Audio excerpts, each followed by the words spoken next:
नमस्कार विद्यार्थी मित्रांनो, पुन्हा एकदा आपण सर्वांचं महाराष्ट्रातील सर्वात मोठ्या ऑनलाईन व्यासपीठामध्ये म्हणजेच आपल्या ज्ञानदीप अकॅडमीमध्ये मनापासून स्वागत आहे. मित्रांनो, मागच्या लेक्चरला आपण विभक्ती, विशेषण आणि सर्वनाम या तीन महत्त्वाच्या घटकांचा आपण अभ्यास केला होता. आज आपण त्याच्या पुढच्या महत्त्वाच्या घटकांचा अभ्यास करणार आहोत. तो म्हणजे क्रियापद काय असतं, काळ, क्रियाविशेषणाव्यय, 2-3 महत्त्वाचे घटक आपण आजच्या लेक्चरला पाहणार आहोत. पण त्यापूर्वी मला एक तुम्हाला महत्त्वाची गोष्ट सांगायची आहे, ती म्हणजे तुम्हाला PDF स्वरूपात नोट्स मराठी व्याकरण या घटकाच्या दिल्या जातील. पण त्या नोट्स देण्या अगोदर एक मला गोष्ट तुम्हाला आवर्जून सांगायची आहे की त्या नोट्स या कंबाईन गट ब आणि गट क या परीक्षेसाठीच्या नोट्स आहेत. हे सांगण्याचं कारण म्हणजे त्या नोट्स थोड्या विस्तृत पद्धतीच्या नोट्स आहेत. तुम्हाला एवढं गरजेचं नाही आहे, आपल्याला जेवढं गरजेचं आहे तेवढं त्यातलं वाचा. लक्षात ठेवा, त्या नोट्सच्या बाहेरचा मराठी व्याकरणाचा प्रश्न 100% येणार नाही, हे तितकंच खरं आहे. पण त्या थोड्या विस्तृत पद्धतीने दिल्या. लक्षात ठेवा, आपल्या सरळ सेवेला त्यातून जे कामाचं आहे ते तुम्ही राईट डाऊन, नोट डाऊन केलं तर चालेल किंवा अंडरलाईन करून तेवढं ठेवलं तर चालेल. तेवढा अभ्यास तुम्ही करा. ओके, चला. तर आज आपण पुढचा महत्त्वाचा असणारा टॉपिक तो म्हणजे क्रियापद. हा टॉपिक आपण पाहूया. पुढची शब्दाची जात ती म्हणजे क्रियापद. लक्षात ठेवा, याच्यामध्ये काही महत्त्वाचे क्रियापदाचे प्रकार आपण पाहणार आहोत. लक्षात ठेवा, क्रियापद म्हणजे काय लक्षात ठेवा. वाक्याचा अर्थ पूर्ण करणारा, बघा वाक्याचा अर्थ, व्याख्या सुद्धा विचारतात. वाक्याचा अर्थ पूर्ण करणारा, क्रियेचा काळ दाखवणारा, क्रियादर्शी, विकारी शब्द म्हणजे कोण असतो? क्रियापद. म्हणजे वाक्यात क्रियापद असल्याशिवाय चालत नाही. लक्षात ठेवा, म्हणजे शब्दाच्या समूहाला जर वाक्य म्हणायचं असेल तर सगळ्यात महत्त्वाची अट आहे मित्रांनो, त्याच्यामध्ये काय असलं पाहिजे? क्रियापद असलं पाहिजे. क्रियापद असल्याशिवाय शब्दाच्या समूहाला वाक्य म्हणता येत नाही. म्हणून वाक्याचा अर्थ पूर्ण करणारा, क्रियेचा काळ दाखवणारा, विकारी शब्द म्हणजे काय असतो? क्रियापद असतो. बरोबर, कोण असतो? क्रियापद असतो. मग ह्या क्रियापदाचे आपल्याला काही महत्त्वाचे प्रकार पाहिजे. त्याच्यात त्या क्रियापदच्या प्रकाराला सुरुवात करण्यापूर्वी धातू म्हणजे काय ही कन्सेप्ट तुम्हाला सांगायची आहे. मला लक्षात ठेवा, धातू म्हणजे काय असतं तर लक्षात ठेवा, धातू म्हणजे क्रियापदाचं मूळ रूप असतं. धातू म्हणजे क्रियापदाचं काय असतं? मूळ रूप असतं. लक्षात ठेवा, बघा उदाहरणार्थ जातो हे क्रियापद आहे, तर याचं मूळ रूप काय असणार आहे? जा असणार. लक्षात ठेवा, जा. येतो, लक्षात ठेवा, येतो ए असणार आहे. बसतो, याचा धातू बस असणार आहे, बस. हे क्रियापदाचं मूळ रूप आहे. लक्षात ठेवा, आणि क्रियापदाच्या मूळ रूपाला काय म्हणायचं? धातू म्हणायचं. आणि कधी कधी मूळ धातूचा वापर सुद्धा क्रियापद म्हणून केला जाऊ शकतो.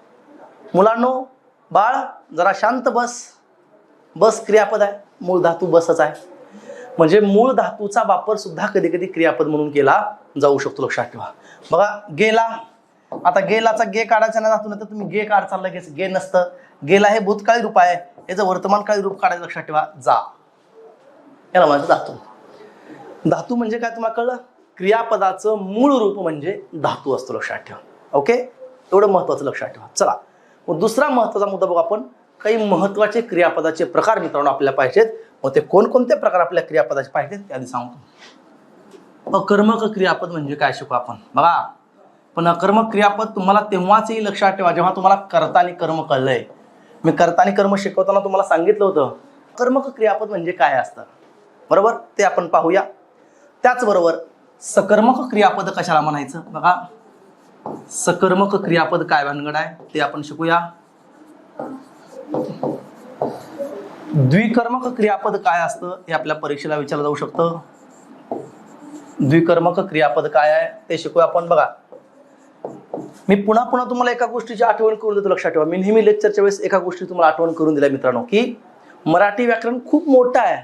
मग ते राज्यसेवा मेन्स असेल, कंबाईन मेन्स असेल किंवा आपली सरळ सेवा असेल, जे व्याकरण राज्यसेवेला आहे तेच व्याकरण आपल्याला सुद्धा आहे. पण फक्त काठिण्य पातळीचा फरक आहे. राज्यसेवेला विस्तृत पद्धतीने शिकावं लागतं, कंबाईनला विस्तृत पद्धत शिकावं लागतं. आपल्याला तेवढं शिकायची गरज नाही.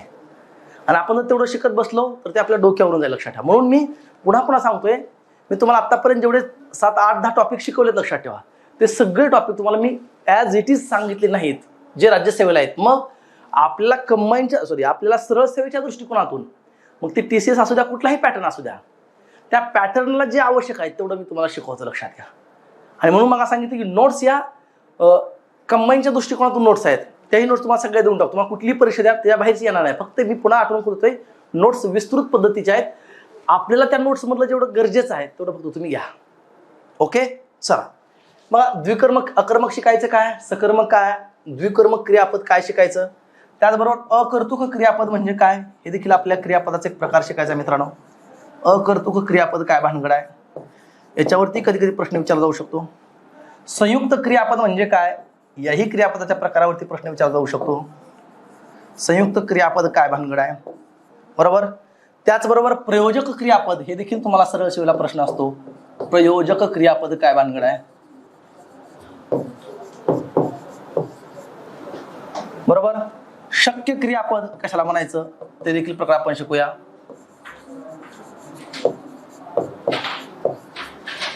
असे 7 ते 8 महत्वाचे क्रियापदाचे प्रकार आपण सरळ सेवेच्या दृष्टिकोनातून शिकूया. याच्यावरती प्रश्न असतो. ओके, चला मग आता एक एक प्रकार आपण शिकूया. पहिला आहे मित्रांनो अकर्मक क्रियापद. बघा, अकर्मक क्रियापद कशाला म्हणायचं. ओके, अकर्मक आणि सकर्मक या दोन्हींची तुलना करून आपण शिकूया, म्हणजे आपल्याला लवकर लक्षात येईल. आणि मी याच्या आधी सांगितलं तुम्हाला अकर्मक क्रियापद सकर्मक क्रियापद येण्यासाठी तुम्हाला वाक्यातलं कर्म कळलं पाहिजे. अकर्मक म्हणजे कर्म नसतं आणि सकर्मक म्हणजे कर्म असतं, एवढं सोपं आहे. पण हे अकर्मक सकर्मक काय भानगड आहे हे तुम्हाला कर्म कळल्याशिवाय कळत नाही. ओके, मग आता दोन्ही तुम्हाला मी प्रकार सांगतो की अकर्मक क्रियापद काय आणि सकर्मक क्रियापद काय. बघा, एक एक उदाहरण सांगतो. मग सचिन बागेत खेळताना पडला. बघा, असं क्रियापद आहे, सॉरी असं वाक्य आहे. हे वाक्य मग प्रश्न असतो, असं वाक्य देतात आणि क्रियापदाचा प्रकार ओळखा. मग सकर्मक आहे अकर्मक आहे असा वेगवेगळे 4 पर्याय असतात. मग तुम्हाला हे कर्म आहे का नाही हे आधी शोधावं लागेल, बरोबर ना. बघा, या वाक्यातलं क्रियापद कोणता लेकरांनो, पडला हे क्रियापद आहे. पडला हे क्रियापद आहे. पडणारा कोण आहे, सचिन आहे. सचिन हा वाक्याचा कर्ता आहे, शिकलोय आपण, लक्षात ठेवा, बरोबर. बघा, आणखी एक महत्वाची गोष्ट लक्षात ठेवा. जी मुलं मधनं जॉईन झालेत लेक्चरला त्यांनी पहिलं काम करायचं, अगोदरची पहिल्यापासूनची तुम्हाला तुमच्या ॲपमध्ये लेक्चर आहेत लक्षात ठेवा मराठीचे अवेलेबल, ती लेक्चर बघा. बरं झालं, मला आज काही मुलं वाढलेली दिसतात, लक्षात ठेवा. त्यांसाठी एक महत्त्वाची सूचना मित्रांनो, तुम्ही आता डायरेक्ट इथं जर शिकायला आलात तर तुम्हाला लक्षात येणार नाही. पण ज्या मुलांनी कर्ता कर्माचं लेक्चर बघितलंय, ज्या मुलांनी कर्ता कर्मावरती प्रश्न सोडवलेत त्या मुलांना हे लवकर समजा, लक्षात ठेवा. त्याच्यामुळे जर आपण मधनं जॉईन झाला असाल, नो इश्यू, नो अडचण काही येणार, लक्षात ठेवा. पण सगळ्यात महत्त्वाचं त्यांनी अगोदरची लेक्चर बघायची, कारण मराठी विषय असा आहे, मी याच्या आधी सांगितलं की एकमेकावर अवलंबून आहेत. मराठी विषयाची एक चैन आहे, एक साखळी, लक्षात ठेवा. एक घटक समजला तर दुसरा घटक समजतो. म्हणून मधनं लेक्चर बघण्या कृपया कोणी बघू नका. होईल काय, तुम्हाला ती लिंक लागणार नाही, तुम्हाला ते लवकर समजणार नाही. त्यामुळे पहिल्यापासून तुम्ही लेक्चर बघा, तुम्हाला सगळं समजून, लक्षात ठेवा. ओके, का बघा, हे कर्म कळल्याशिवाय तुम्हाला हे सकर्मक अकर्मक द्विकर्मक लक्षात ठेवा अकर्तुक काय भानगड कळणार नाही. ओके, चला मग बघूया. पडणारा कोण आहे, सचिन. सचिन हा वाक्याचा कर्ता आहे. पडण्याची क्रिया कोणावर झाली, लक्षात ठेवा. बघा, पडण्याची क्रिया कोणावर झाली, बागेवर होत नाही. पडण्याची क्रिया सचिनवर होते आहे. म्हणजेच क्रिया करणाराही सचिनच आहे आणि क्रिया घडणाराही सचिनच आहे. म्हणजेच लेकरांनो या वाक्यात कर्म नाही, लक्षात ठेवा. म्हणजेच जर दिलेल्या वाक्यात कर्म नसेल तर हे कसलं क्रियापद झालं, लक्षात ठेवा, अकर्म क्रियापद झालं. बघा, आणि तुम्ही जर बागेत कर्म घेतलं, बघा तुम्ही जर बागेत कर्म घेतलं तर तुम्ही म्हणणार वाक्यात कर्म आहे म्हणजे सकर्मक क्रियापद आहे, झालं ना. म्हणजे हे अकर्मक सकर्मक परंतु सगळा कर्माचा खेळ आहे, बरोबर. सगळा कर्माचा खेळ आहे, लक्षात ठेवा. मग जर कर्ते, बघा, कर्त्यापासून सुरू झालेली क्रिया पुढं पास व्हायला पाहिजे. म्हणजे क्रिया करणारा कर्ता वेगळा असतो आणि क्रिया घडणारं कर्म वेगळं असतं, लक्षात ठेवा. मग जर कर्त्यापासून सुरू झालेली क्रिया कर्त्यापाशीच थांबत असेल, कर्त्यापाशीच लय पावत असेल, कर्त्यापाशीच शेवट होत असेल तर मित्रांनो त्या वाक्यामध्ये कर्म नसतं, लक्षात ठेवा. म्हणजे ते क्रियापद अकर्मक असतं, लक्षात ठेवा. येतं लक्षात. ओके, चला मग आता याचा अर्थ सचिन बागेत खेळताना पडला हे क्रियापद कसलं आहे, अकर्मक का सकर्मक आहे, अकर्मक आहे. का अकर्मक, कारण या वाक्यात काही नाही, कर्म नाही, लक्षात ठेवा. चला दुसरं उदाहरण बघूया आपण.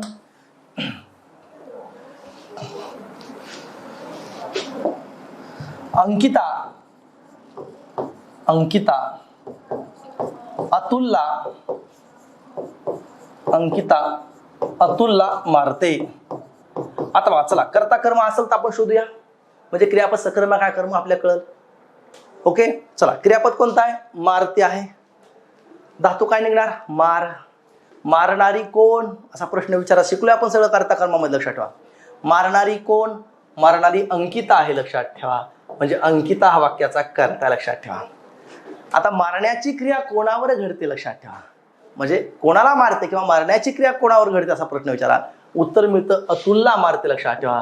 म्हणजे लेकरांनो, अतुलला हे वाक्यातील कर्म आहे. याचा अर्थ या वाक्यात कर्म आहे म्हणजे हे क्रियापद सकर्मक आहे. संपलं. परंतु मी तुम्हाला आकर्मक क्रियापदाची 100 जरी उदाहरणं सांगितली आणि सकर्मक क्रियापदाची 500 जरी उदाहरणं सांगितली आणि तुम्हाला कर्म ओळखता येत नसेल तर त्याला 0 किंमत आहे, लक्षात ठेवा. म्हणून मी नेहमी सांगतो, आपण स्मार्ट वर्क करायला शिकलं पाहिजे, लक्षात ठेवा. कुठं काय महत्वाचं आहे, कुठं काय करावं लागतं, लक्षात ठेवा. हे आपल्याला कळलं पाहिजे, बरोबर का? हे लक्षात ठेवा तुम्ही. आणि तुम्हाला कर्म ओळखता आलं का आणि तुम्हाला आकर्मक आणि सकर्मकचं एक बी उदाहरण नाही द्या, तुमचं परीक्षेत उत्तर चुकणार नाही, लक्षात ठेवा. कधीच आपला दावा आहे. कुठं काय महत्वाचं आहे, मी नेहमी सांगत असतो, क्लास लावल्याचा फायदा काय आपल्याला? क्लास म्हणजे काय पोस्टची फॅक्टरी नाही, लक्षात ठेवा. क्लास तुम्हाला प्रॉपर वे दाखवण्यासाठी असतो. क्लास तुम्हाला एका ट्रॅकवर आणण्यासाठी असतो. सॉरी, क्लास तुम्हाला ट्रॅक दाखवण्यासाठी, लक्षात करायचं तुम्हाला, पण दिशा दाखवण्याचं सगळ्यात महत्वाचं काम क्लासमध्ये होतं, लक्षात ठेवा. मग कुठं काय महत्वाचं आहे, कुठं काय करायचं सांगतो, लक्षात ठेवा. आलं लक्षात?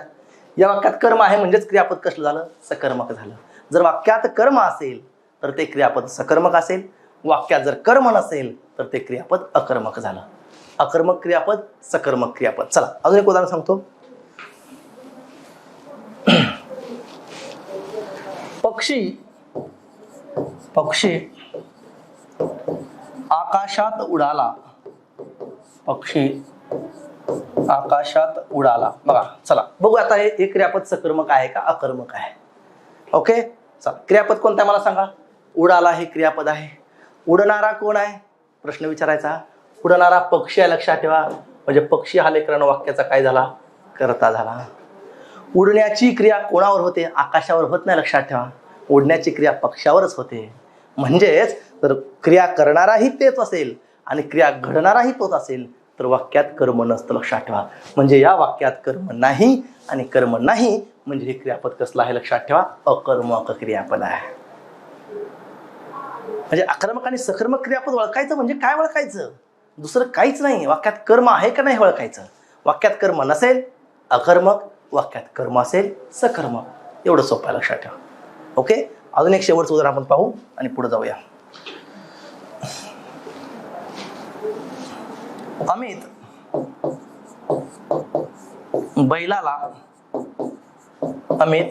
बैलाला बांधतो.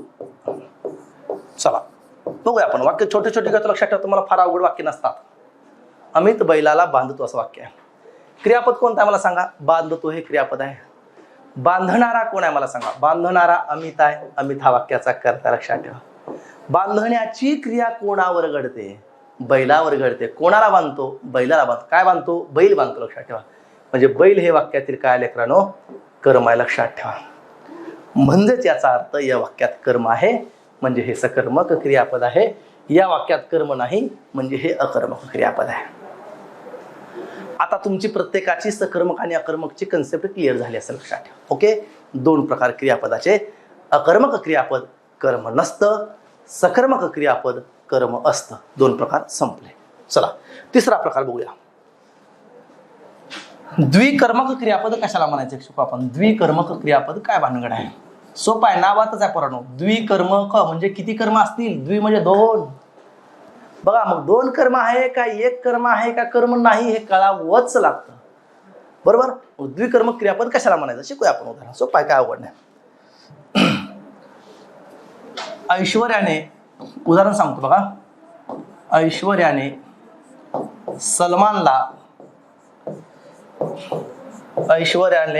सलमानला पैसे दिले. देऊ द्या, आपल्याला काय देणं घेणं नाही, बरोबर. चल क्रियापद काय बघा, बरोबर. क्रियापद काय बघा? दिले क्रियापद आहे. दिले देणारी कोण? ऐश्वर्या आहे. म्हणजेच लेकरांनो, ऐश्वर्या हा वाक्याचा काय झाला? कर्ता झाला. कर्ता काय झाला? कर्ता झाला. आता देण्याची क्रिया कोणावर होते असा प्रश्न विचारा, किंवा देण्याची क्रिया कोणावर घडते म्हणा, तर लक्षात घ्या, इकडे नीट बारकाईने बघा. देण्याची क्रिया दोघांवर घडते, लक्षात ठेवा. काय दिले? पैसे दिले. कोणाला दिले? सलमानला दिले, लक्षात ठेवा. म्हणजे इथं देण्याची क्रिया दोघांवर घडते, लक्षात ठेवा. एकतर पैशावर घडते, पैसे देते, आणि कोणाला देते? सलमानला. म्हणजे वाक्यात दोन कर्म आहेत, आणि जेव्हा वाक्यात दोन कर्म असतील तेव्हा त्याला द्विकर्मक क्रियापद म्हणायचं. मग हे दोन कर्म जर वाक्यात असतील तर त्या कर्माला काय नाव आहेत? लक्षात ठेवा. पैसे वस्तू आहे, लक्षात ठेवा. याला वस्तुवाचक कर्म म्हणायचं. बघा, माहितीसाठी सांगतो मला, हे कसलं कर्म आहे? वस्तुवाचक कर्म आहे, लक्षात ठेवा. यालाच प्रत्यक्ष कर्म म्हणतात, लक्षात ठेवा. कसलं म्हणतात? प्रत्यक्ष कर्म. याला प्रमुख कर्म सुद्धा म्हणतात, लक्षात ठेवा. प्रमुख कर्म. बघा, जे कर्म वस्तुवाचक आहे, म्हणजे जे कर्म वस्तू आहे, वस्तू, त्याला वस्तुवाचक म्हणतात, त्यालाच प्रमुख म्हणतात, त्यालाच प्रत्यक्ष म्हणतात. आणि ही सलमान ही व्यक्ती आहे, ह्याला व्यक्तिवाचक कर्म म्हणतात, लक्षात ठेवा. माहितीसाठी सांगतोय ना तुम्हाला. याला अप्रत्यक्ष कर्म सुद्धा म्हणतात, आणि यालाच लेकरांनो गौण कर्म म्हणतात. बघा, वाक्यात कर्म किती आहेत? दोन आहेत. पहिली गोष्ट, वाक्यात दोन कर्मे आहेत म्हणून याला द्विकर्मक क्रियापद म्हणतात. एक कर्म वस्तू आहे, त्याला वस्तुवाचक, त्याला प्रत्यक्ष, त्याला प्रमुख म्हणतात. आणि एक कर्म व्यक्ती आहे, त्याला व्यक्तिवाचक कर्म, त्यालाच अप्रत्यक्ष कर्म, त्यालाच गौण कर्म म्हणतात, लक्षात ठेवा. द्विकर्मक क्रियापद. ओके, हे सगळं लक्षात राहू द्या. कधी परीक्षेला काय विचारतील सांगता येत नाही. ओके, चला अजून एक उदाहरण सांगतो. आजीने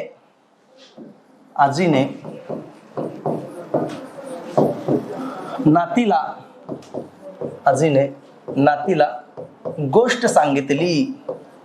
बघा, आजीने नातीला गोष्ट सांगितली. चला, असं वाक्य परीक्षेला विचारलं जातं. क्रियापदाचा प्रकार ओळखा म्हणतात. पर्याय असतो अकर्मक, सकर्मक, द्विकर्मक, अकर्तृक, संयुक्त, काही पर्याय देते, लक्षात ठेवा. ओके, चला, पहिली गोष्ट मला कळलं पाहिजे, क्रियापद कोणतं आहे. या वाक्याचं क्रियापद कोणतं आहे? सांगितली आहे. सांगणारी कोण? आजी आहे. सांगणारी कोण? आजी. म्हणजेच लेकरांनो, आजी हा वाक्याचा काय झाला? कर्ता झाला, लक्षात ठेवा. काय झाला? कर्ता. सांगण्याची क्रिया कोणावर घडते? लक्षात ठेवा. सांगण्याची क्रिया दोघांवर घडते. कोणावर घडते? काय सांगितली? गोष्ट. कोणाला सांगितली? नातीला. काय? हे वस्तू आहे, याला वस्तुवाचक म्हणायचं, लक्षात ठेवा. बरोबर ना? नातीला व्यक्ती आहे, याला व्यक्तिवाचक कर्म म्हणायचं. म्हणजे वाक्यात कर्म दोन आहेत लेकरांनो. हे प्रत्यक्ष, तर हे अप्रत्यक्ष, लक्षात ठेवा. बरोबर? हे प्रमुख, तर हे गौण आहे, लक्षात ठेवा. एवढं सोपं आहे. बघा, अकर्मक क्रियापद झालं, सकर्मक झालं. दोन कर्मे असतील तर द्विकर्मक क्रियापद. पण ते दोन कर्म कळली पाहिजे, लक्षात ठेवा. तुम्हाला वस्तुवाचक कर्म जर शोधायचं असेल वाक्यामधलं, तर क्रियापदाला काय असा प्रश्न विचारायचा. बघा, काय सांगितली? गोष्ट. आणि व्यक्तिवाचक कर्म शोधायचं असेल तर क्रियापदाला कोणाला असा प्रश्न विचारायचा. काय विचारायचा? कोणाला. कोणाला सांगितली? नातीला सांगितली. इथं पाठीमागं बघा, काय दिले? पैसे दिले. कोणाला दिले? सलमानला दिले. म्हणजे वस्तुवाचक कर्म शोधण्यासाठी क्रियापदाला काय प्रश्न विचारायचा, आणि व्यक्तिवाचक कर्म शोधण्यासाठी क्रियापदाला कोणाला असा प्रश्न विचारायचा. सोपा आहे. ओके, चला, तीन प्रकार आपले संपले. अकर्मक, सकर्मक आणि द्विकर्मक. चौथा एक क्रियापदाचा प्रकार पाहू आपण. अकर्तृक क्रियापद कशाला म्हणायचं, लक्षात ठेवा. अकर्तृक किंवा त्यालाच भावकर्तृक क्रियापद काय असतं. मग आम्ही काही उदाहरण लिहितो फळ्यावरती, लक्ष द्या, मग समजून सांगू. त्याच्या अंगात आले.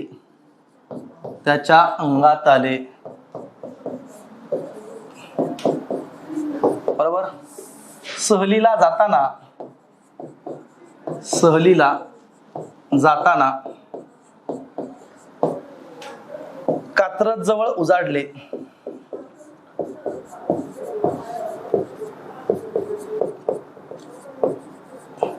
तिसरं वाक्य बघा, आज दिवसभर सारखे गडगडते.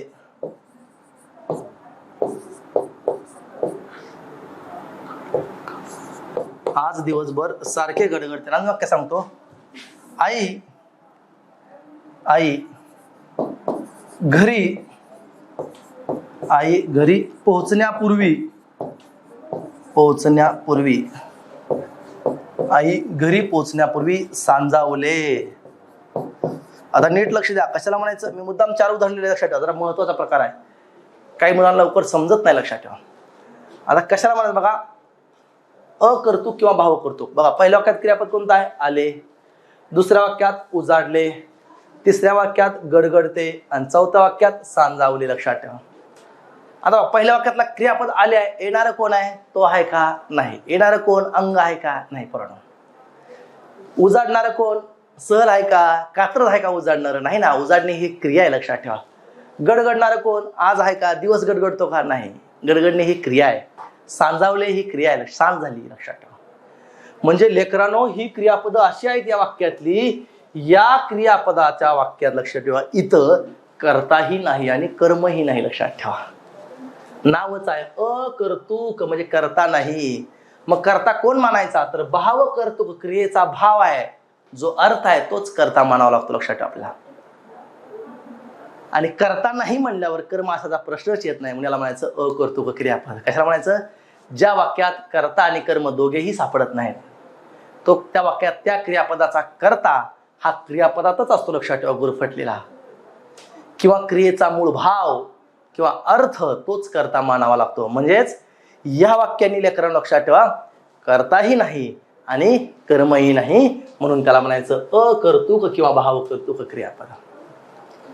ताईच्या पोटात पित्त झाल्यामुळे ताईला मळमळते, मळमळणारी ताई नाही. लक्षात ठेवा, मळमळणारं पित्त नाही. लक्षात ठेवा. महेशच्या पोटात ढवळते, ढवळणारा महेश नाही आहे, ढवळणारं पोट नाही आहे, ती क्रिया आहे. लक्षात ठेवा. ढवळणे, मळमळते, गडगडते, उजाडले, सांजावले अशी अकर्तृक क्रियापद असतात. यांच्यामध्ये काही नसतो, कर्ताही नसतो आणि कर्ता नसल्यामुळं यांच्यात कर्मही नसतं. लक्षात ठेवा.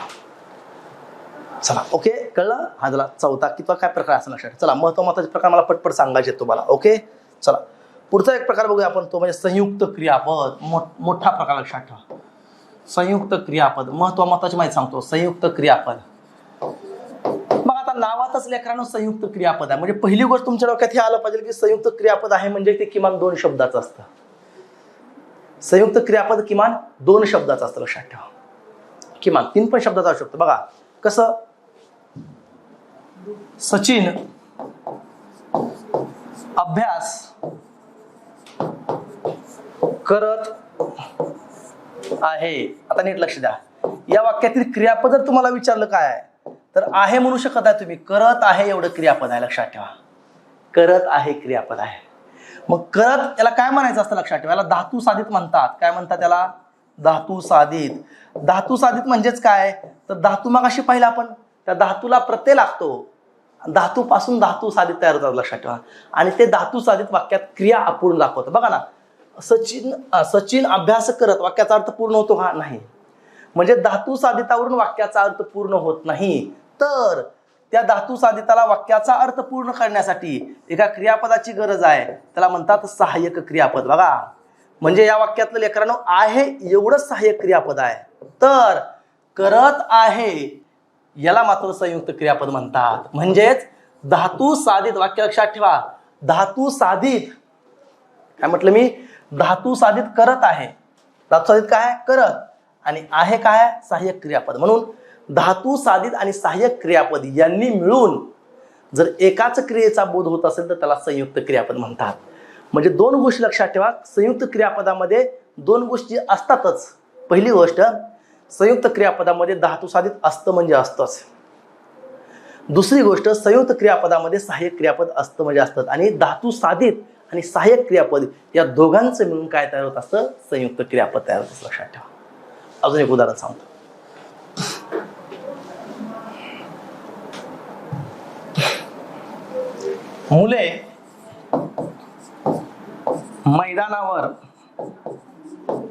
मुले मैदानावर खेळत आहेत. आता नीट लक्ष द्या. बघा, मग प्रश्न असतो परीक्षेला, क्रियापदाचा प्रकार ओळखा. तुम्हाला कळलं पाहिजे. लक्षात ठेवा, खेळत हे कोण आहे, धातू साधिता. लक्षात ठेवा, खेळ हा धातू निघतो त्याचा. तर आहेत हे कसलं क्रियापद आहे? सहाय्यक क्रियापद, लक्षात ठेवा. मग तुम्हाला जर यातलं सहाय्यक क्रियापद विचारलं तर आहेत एवढं फक्त सहाय्यक क्रियापद लक्षात ठेवा. आणि जर संयुक्त क्रियापद विचारलं तर खेळत आहेत एवढं मिळून काय तयार होतं लेकरांनो? संयुक्त क्रियापद तयार होतं. म्हणजेच काय, धातू साधित आणि सहाय्यक क्रियापद यांनी मिळून, धातू साधित आणि सहाय्यक क्रियापद यांचं मिळून काय तयार होत असतं? संयुक्त क्रियापद. म्हणजे सगळ्यात महत्वाचं संयुक्त क्रियापद असण्यासाठी किमान दोन शब्दाची गरज आहे, लक्षात ठेवा. तेव्हा तयार होतं ते संयुक्त क्रियापद असतं. ओके, येतं लक्षात? किमान दोन शब्दांचं संयुक्त क्रियापद तयार होतं. मी जेवण करत आहे, करत आहे संयुक्त क्रियापद आहे, लक्षात ठेवा. करत आहे, बरोबर, याला म्हणायचं संयुक्त क्रियापद. दोन शब्दाचं. आणि संयुक्त क्रियापदामध्ये काय काय असतं म्हणून सांगितलं, कळतंय? हे झालं संयुक्त क्रियापद. चला ओके, पुढचा एक महत्त्वाचा प्रकार आपण क्रियापदात शिकूया, तो म्हणजे प्रयोजक क्रियापद. हे सुद्धा कधी कधी परीक्षेला विचारतात, प्रयोजक क्रियापद म्हणजे काय. आता प्रयोजक क्रियापद अगोदर तुम्हाला काही वाक्य मी लिहितो बोर्डवरती बघा. मदारी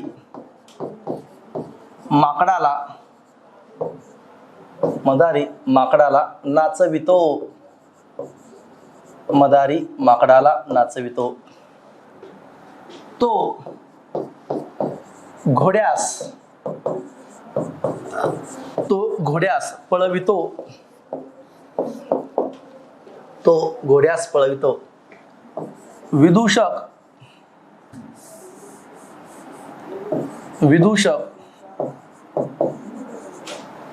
प्रेक्षकांना, बघा प्रयोजक क्रियापद कशाला म्हणतो आपण शिकतोय. विदूषक प्रेक्षकांना हसवितो, बरोबर. तो घोड्यास पळवितो. मदारी माकडाला नाचवितो. आई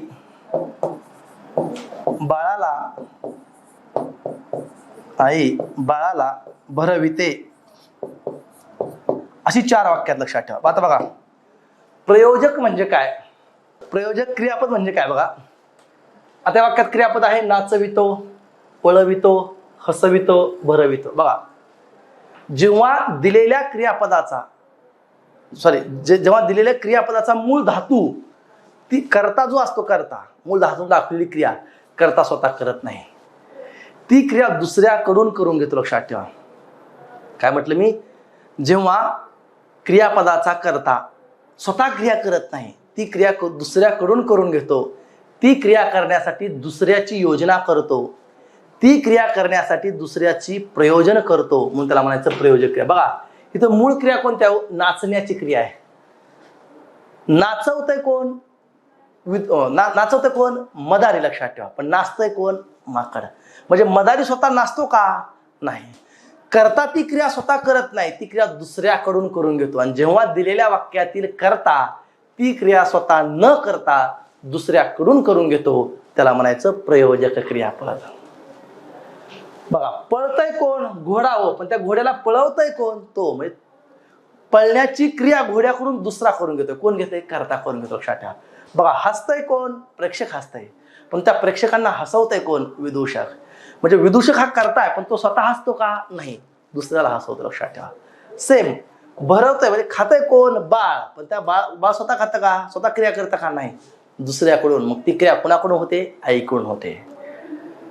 म्हणून लक्षात ठेवा, जेव्हा दिलेल्या वाक्यातील क्रिया कर्ता स्वतः करत नसून ती क्रिया तो दुसऱ्याकडून करून घेतो, लक्षात ठेवा, तेव्हा त्याला म्हणायचं प्रयोजक क्रियापद. ओके, लक्षात आलं? बघा, या वाक्यात मदारी करताय, तो करताय, विदूषक करता, आई. बघा इथं मदारी नाचतंय का? नाही, दुसऱ्याकडून नाचून घेते माकडाकडून. इथं तो पळतय का? घोड्याकडून पळवून घेते. इथं विदूषक हसतंय का? प्रेक्षकाकडून हसून घेते. इथं आई खाते का? नाही. आई भरते का? नाही, बाळाकडून भरवतं. लक्षात ठेवा, दुसऱ्याकडून क्रिया होते, तेव्हा त्याला म्हणायचं प्रयोजक क्रियापद. लक्षात ठेवा. ओके, बघा, अकर्मक क्रियापद पाहिलं, सकर्मक क्रियापद पाहिलं, द्विकर्मक क्रियापद पाहिलं, अकर्तृक क्रियापद पाहिलं, संयुक्त क्रियापद पाहिलं आणि प्रयोजक क्रियापद एक पाहिलं. लक्षात ठेवा. आणि आणखी एक शेवटचा महत्त्वाचा आपण क्रियापदाचा प्रकार पाहूया. याच्यावर सुद्धा कधी कधी परीक्षेला प्रश्न विचारला जाऊ शकतो. लक्षात ठेवा, तो म्हणजे शक्य क्रियापद. कसलं क्रियापद? शक्य क्रियापद. चला आपल्याला काळ घ्यायचा, पुन्हा काळ, याच्यानंतर क्रियापदानंतर काळ हा टॉपिक पाहायचा आपल्याला. तुम्हाला बऱ्याच वेळा काळावरती प्रश्न असतात, लक्षात ठेवा. ओके, चला. शक्य क्रियापद कशाला म्हणतात बघा. मी काही वाक्य लिहितो म्हणजे तुमच्या लक्षात येईल. आजारानंतर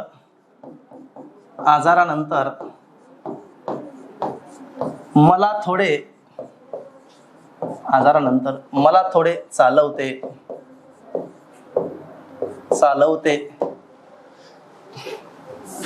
बरोबर.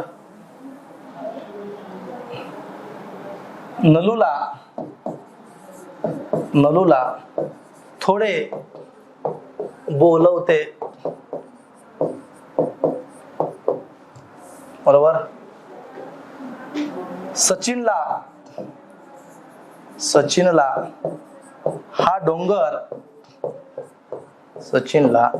डोंगर चढवतो. बघा आता काय फरक असतो. शक्य म्हणजे काय बघा. क्रियापदाकडे बघा तुम्ही पोरांनो. तुम्ही जर क्रियापदाकडे बघितलं ना, तुम्हाला लगेच आयडिया येईल. लक्षात बघा. चालवते, बोलवते, चढवतो. शक्य क्रियापद कशा म्हणायचं तर क्रियापदानं दाखवलेली एखादी क्रिया. काय म्हटलं मी? क्रियापदानं दाखवलेली एखादी क्रिया कर्त्यानं करण्याची शक्यता आहे किंवा ती क्रिया करण्याचं कर्त्यामध्ये सामर्थ्य आहे, असं जी क्रियापद दाखवतात त्याला म्हणायचं शक्य क्रियापद. बघा म्हणजे काय? चालण्याची शक्यता आहे, तो चालू शकतोय, सामर्थ्य आहे सांगितलंय. बघा, नलूला थोडं बोलवतोय, बोलू शकतं, बोलू वाटतं, बोलण्याची शक्यता आहे, बोलण्याचं सामर्थ्य आहे. आणि सचिनला डोंगर चढवतो म्हणजे हा डोंगर चढण्याची शक्यता आहे, डोंगर चढण्याचे सामर्थ्य आहे. लक्षात ठेवा. म्हणजेच जेव्हा दिलेल्या वाक्यातील क्रियापदानं दाखवलेली क्रिया करण्याचं सामर्थ्य किंवा ती क्रिया करण्याची शक्यता कर्त्यामध्ये आहे असं जिथं वर्णन असतं ना, तेव्हा ते क्रियापद असतं मित्रांनो, शक्य क्रियापद असतं. बाळाला आता खाऊ वाटतं, शक्यता खाण्याची. बरोबर. मला थोडे बसवते, बसण्याची शक्यता. लक्षात ठेवा. याला म्हणायचं शक्य क्रियापद. येतं लक्षात? तुम्ही घरी थोडं वाचा, तुमच्या आणखी लक्षात येऊन जाईल. ओके. तर अशा प्रकारे मित्रांनो आपण महत्वाचे क्रियापदाचे 7 ते 8 प्रकार पाहिले. लक्षात ठेवा. या 7 ते 8 प्रकारावरती परीक्षेला प्रश्न विचारले जातात. लक्षात ठेवा. किंवा भविष्यात सुद्धा प्रश्न विचारले जाऊ शकतात. ओके. तर या ठिकाणी आपण क्रियापद या घटकाची आपण चर्चा थांबूया. क्रियापदानंतर सरळ सेवेच्या दृष्टिकोनातून महत्वाचा असणारा टॉपिक तो म्हणजे काळ. काळावरती बरेच वेळा प्रश्न विचार. लक्षात ठेवा. म्हणजे आपण असं म्हणा हरकत नाही की जी परीक्षा TCS ने घेतली आहे त्या परीक्षेला 1-2 तरी काळावरती प्रश्न विचारले. लक्षात ठेवा. सोपं असतं. काळ काय अवघड. लक्षात ठेवा. ठीक आहे. चला आपण काळाचे 12 प्रकार. ओळखायचा कसा काळ? तुम्हाला काळावरती 2च प्रकारचे प्रश्न असतात. लक्षात ठेवा. एकतर काळ ओळखा किंवा ह्या काळाचं रूपांतर त्या काळात करा. तिसरा प्रश्न काळावरती येत नाही. ओके. चला मग काळ कसा असतो मी तुम्हाला एक उदाहरण सोडून देतो. 2 उदाहरण आपण सोडून घेऊया. त्यातला फरक कसा ओळखायचा, कुठला काळ कसा असतो हे तुम्हाला कळलं की तुम्हाला काळावरचा प्रश्न येणार. लक्षात ठेवा. ओके. चला इथं आपला क्रियापद हा शब्दाची जात आपण संपूया आणि पुढचा जो टॉपिक आहे आपला आपण काळ म्हणतो. नाव टाका. लक्षात ठेवा. काळ म्हणजे काय बघू आता. ओके.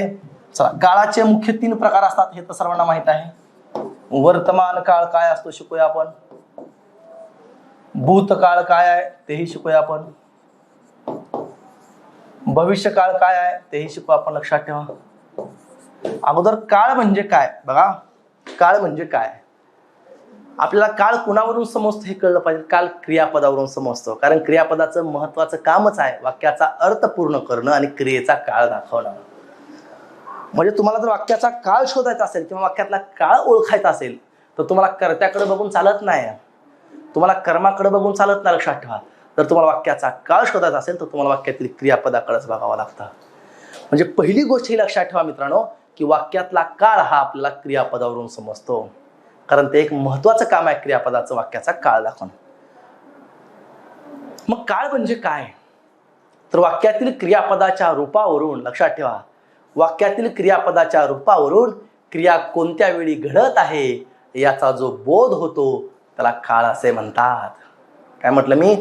वाक्यातील क्रियापदाच्या रूपावरून क्रिया कोणत्या वेळी घडत आहे याचा जो बोध होतो मित्रांनो त्याला काय म्हणायचं? काळ असं म्हणतात.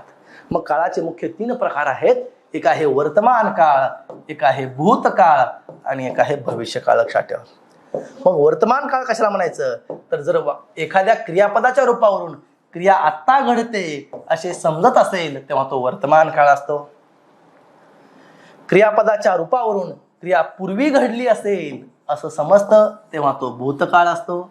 आणि क्रियापदाच्या रूपावरून क्रिया पुढं घडल असं जेव्हा समजतं ना तेव्हा तो भविष्यकाळ असतो. बघा, 3 शब्दात 3 काळाच्या व्याख्या समजल्या. लक्षात ठेवा. क्रियापदाच्या रूपावरून क्रिया आत्ता घडते असे जर समजत असेल तर तो वर्तमान काळ आहे. क्रियापदाच्या रूपावरून क्रिया पूर्वी घडली असं समजत असेल तर तो भूतकाळ आहे. आणि क्रियापदाच्या रूपावरून क्रिया पुढे घडेल असं जर समजत असेल मित्रांनो तर तो भविष्यकाळ आहे. हे सोपं आहे, तुम्हाला सांगता येतं. आणि मग आता आपल्याला याचाही पुढचा महत्त्वाचा मुद्दा शिकायचा की काळाचे उपप्रकार आहेत. तुम्हाला काळाच्या उपप्रकारावरती सुद्धा परीक्षेला प्रश्न असतो. लक्षात ठेवा. मग प्रत्येक काळाचे आपल्याला माहित असलेले 4 उपप्रकार लक्षात ठेवा. सामान्य काळ, अपूर्ण काळ, पूर्ण काळ आणि चालू पूर्ण म्हणायचं नाही, त्याला रीती काळ म्हणतात. लक्षात ठेवा. रीती काळ कसा ओळखायचा, काय असतो, मी तुम्हाला सगळं सांगतो. लक्षात ठेवा. ओके, चला बघूया मग आता काळाचे उपप्रकार कसे असतात. लक्षात ठेवा. पहिला आहे सामान्य काळ. कशाला म्हणत शिकूया आपण सामान्य काळ. दुसरा आहे अपूर्ण काळ, मग तो कुठलाही अपूर्ण. तिसरा आहे पूर्ण काळ आणि चौथा आहे लक्षात ठेवा रीती काळ. आता कशाला रीती काळ म्हणतात बघा. अपूर्ण काळ सामान्य काळ कशाला म्हणायचं, तर सामान्य काळावरून त्या काळातील क्रियेची सामान्य स्थिती कळते. लक्षात ठेवा. साधा काळ, सामान्य म्हणण्यापेक्षा आपण साधा म्हणूया, बरोबर. सामान्य म्हणण्यापेक्षा साधा काळ म्हणलेला आणखी योग्य राहील. लक्षात ठेवा. साधा काळ. मग साधा काळ कशाला म्हणायचं, तर त्या साध्या काळावरून साध्या काळावरून क्रियापदाची सामान्य स्थिती आपल्याला कळते. लक्षात ठेवा. आणि एक महत्वाची गोष्ट लक्षात ठेवायची, साध्या काळामध्ये क्रियापद संयुक्त कधी नसतं. बघा, त्यासाठी संयुक्त क्रियापद मग शिकलो ते माहित पाहिजे. काय म्हटलं मी, साध्या काळामध्ये मित्रांनो क्रियापद संयुक्त कधीच नसतं. लक्षात ठेवा. क्रियापद संयुक्त कधीच नाही, हे तुम्हाला कळलं पाहिजे. सांगतो मग आणखी मग काही छोट्या छोट्या गोष्टी तुम्हाला सांगायचे, त्या गोष्टी मी तुम्हाला सांगतो. पण साधा काळ म्हणजे क्रियापदाची सामान्य स्थिती लक्षात ठेवा. आपल्याला साध्या काळावरून लक्षात येते. लक्षात ठेवा. ओके. दुसरा आहे अपूर्ण काळ. अपूर्ण काळ कशाला म्हणायचं, तर अपूर्ण काळावरून क्रिया एखाद्या काळामध्ये चालू आहे, अजून ती क्रिया अपूर्ण आहे असं समजतं. मी जेवण करत आहे. बघा, मी जेवण करत आहे याचा अर्थ माझी जेवण करण्याची क्रिया कशी चालू आहे, पूर्ण झाली का नाही. मी जेवण करत आहे, तुम्हाला करत वरून समजतं क्रिया अपूर्ण आहे आणि आहे वरून समजतं वर्तमान काळ आहे, म्हणजेच हा अपूर्ण वर्तमान काळ आहे. मी जेवण करत होतो म्हटलं तर तो असेल अपूर्ण भूतकाळ आणि मी जेवण करत असेल म्हटलं तर तो असतो अपूर्ण भविष्यकाळ. सोपा आहे, मी तुम्हाला सगळ्यातला फरक सांगतो. लक्षात ठेवा. ओके. काळावरती तुम्हाला जास्त प्रश्न आहेत. तिसरा काळ आहे पूर्ण काळ.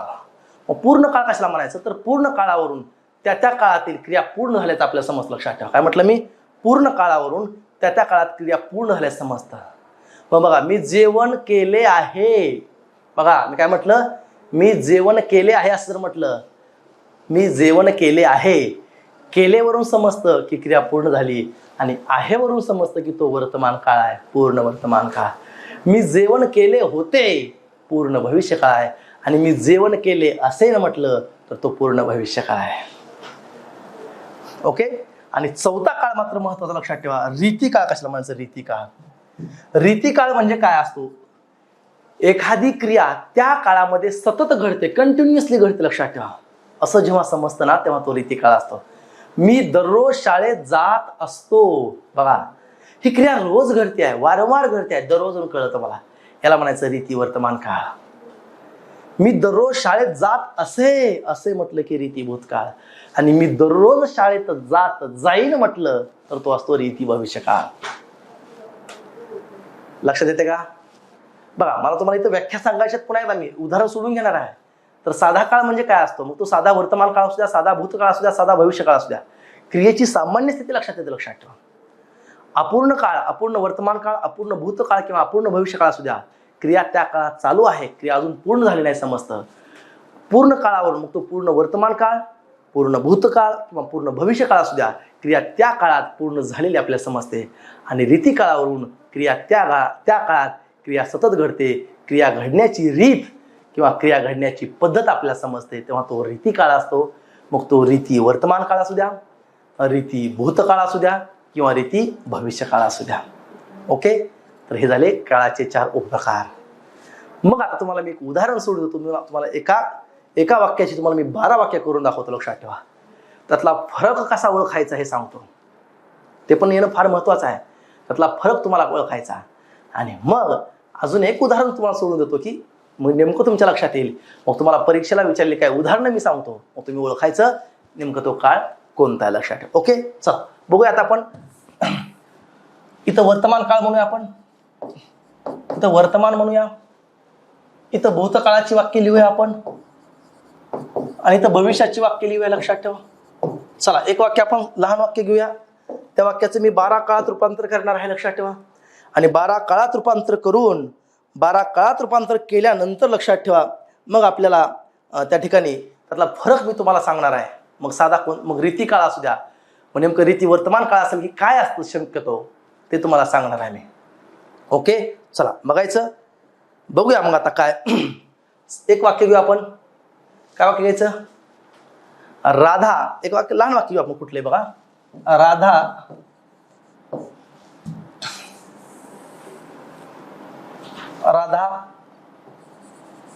अभ्यास करते म्हणून आपण. ठीक आहे, एक वाक्य घेऊ. पहिलं वाक्य मी पूर्ण लिहितो. राधा अभ्यास करते म्हटलं की हा झाला साधा वर्तमान काळ. आता राधा अभ्यास करते याचं अपूर्ण वर्तमान काळ कसा होईल बघा.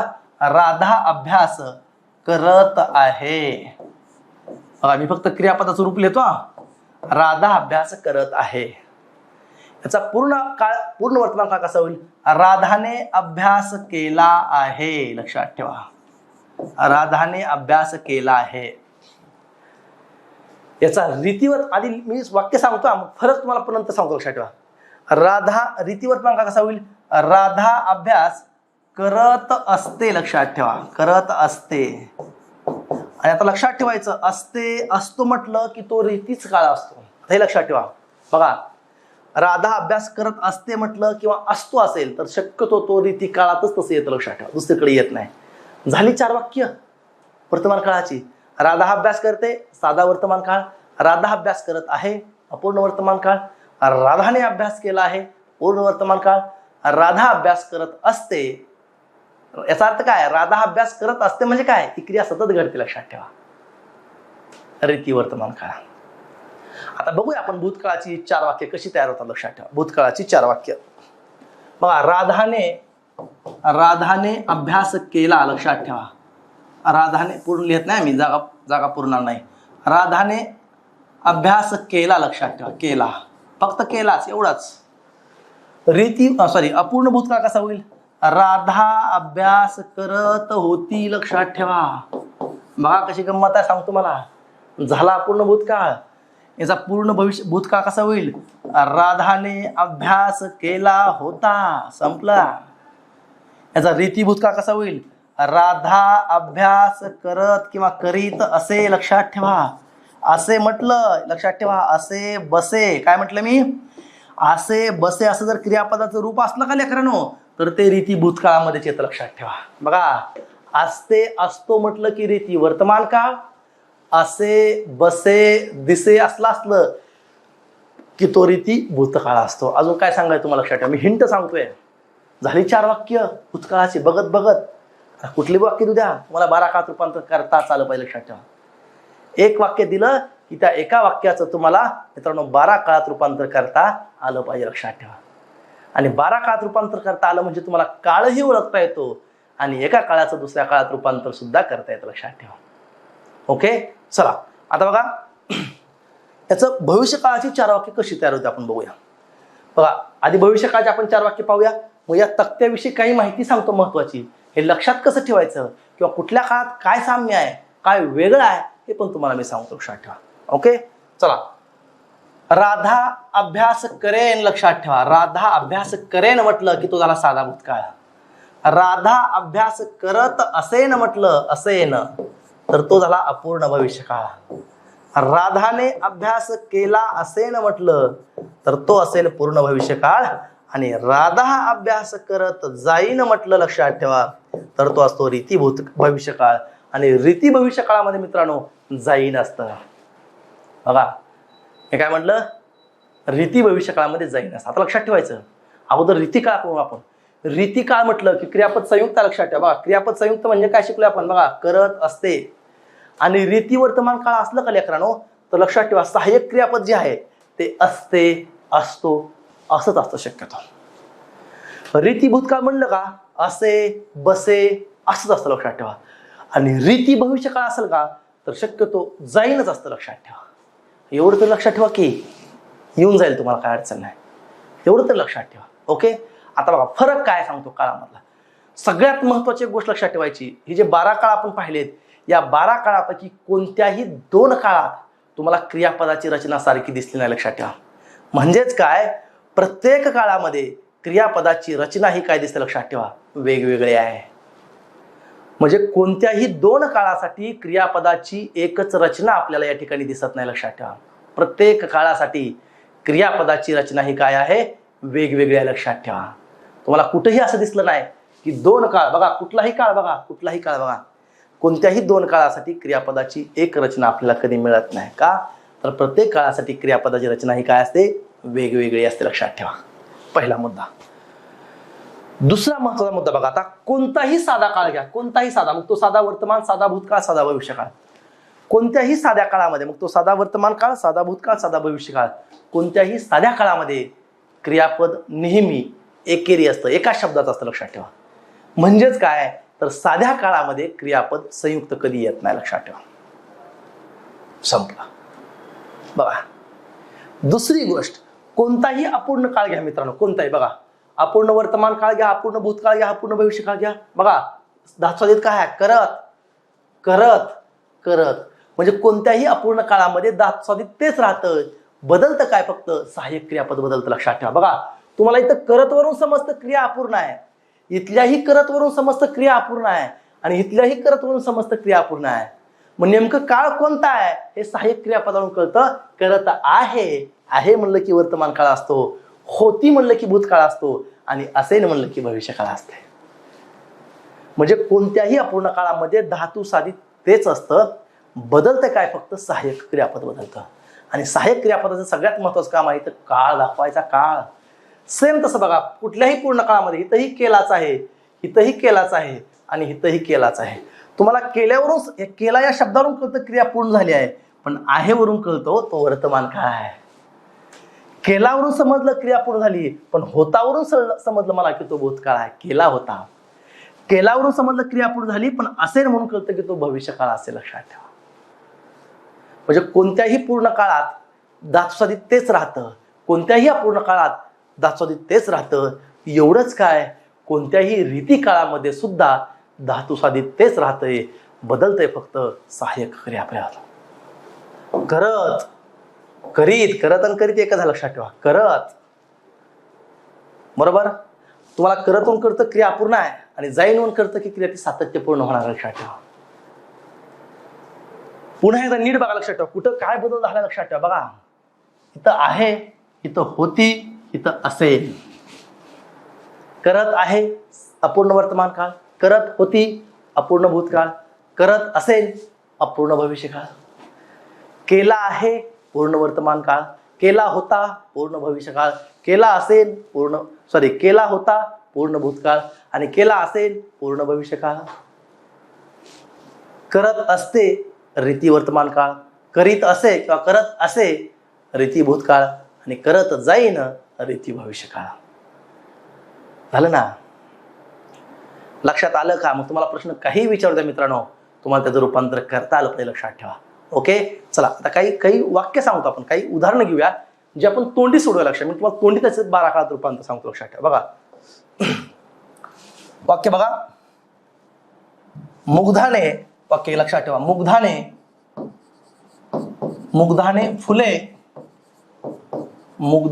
फुले तोडली, असं वाक्य लक्षात ठेवा. परीक्षेला विचारलं वाक्य आहे, मुग्धाने फुले तोडली. आता हे वाक्य कोणत्या काळातलं आहे? साध्या भूतकाळातलं वाक्य आहे. तोडली म्हणलं की लक्षात ठेवा. आता जी 12 काळात आपण रूपांतर करूया. मुग्धा फुले तोडते, बघा नीट सांगतो मी, नीट लक्ष द्या, तुमच्या लक्षात येऊन जाईल. तुम्हाला लिहायचं असेल तर मग नंतर लेक्चर संपल्यानंतर व्हिडिओ पॉज करून तुम्ही ते लिहून घ्या. मुग्धाने फुले तोडली हा साधा भूतकाळ आहे, लक्षात ठेवा. आता वर्तमान काळातली 4 वाक्य सांगतो मी आधी. मुग्धा फुले तोडते, साधा वर्तमान काळ. मुग्धा फुले तोडत आहे, अपूर्ण वर्तमान काळ. मुग्धाने फुले तोडली आहेत, पूर्ण वर्तमान काळ. मुग्धा फुले तोडीत असते किंवा तोडत असते, रीती वर्तमान काळ. झालं ना, काय अवघड आहे. आता भूतकाळाची 4 वाक्य सांगू आपण. मुग्धाने फुले तोडली, साधा भूतकाळ. मुग्धा फुले तोडीत होती, अपूर्ण भूतकाळ. मुग्धाने फुले तोडली होती, पूर्ण भूतकाळ. आणि मुग्धा फुले तोडीत असते, रीती भूतकाळ. सेम मित्रांनो, याची भविष्यकाळाची वाक्य काय होतील. मुग्धा फुले तोडीन, साधा साधा भविष्यकाळ. मुग्धा फुले तोडीत असेन, अपूर्ण भविष्यकाळ. मुग्धाने फुले तोडली असतील, पूर्ण भविष्यकाळ. आणि मुग्धा फुले तोडीत जाईन, रीती भविष्यकाळ. झाली ना. मग तुमचं काम आहे, लक्षात ठेवा. आता घरी गेल्यानंतर म्हणजे लेक्चर संपल्यानंतर तुम्ही काळ्या घटकावरची जेवढी सरळ सेवेला उदाहरणं विचारले ते तुम्ही सोडवली पाहिजे, लक्षात ठेवा. आणि ती उदाहरणं सोडवायच्या अगोदर तुम्ही हे लेक्चर बघा, पुन्हा एकदा बघा.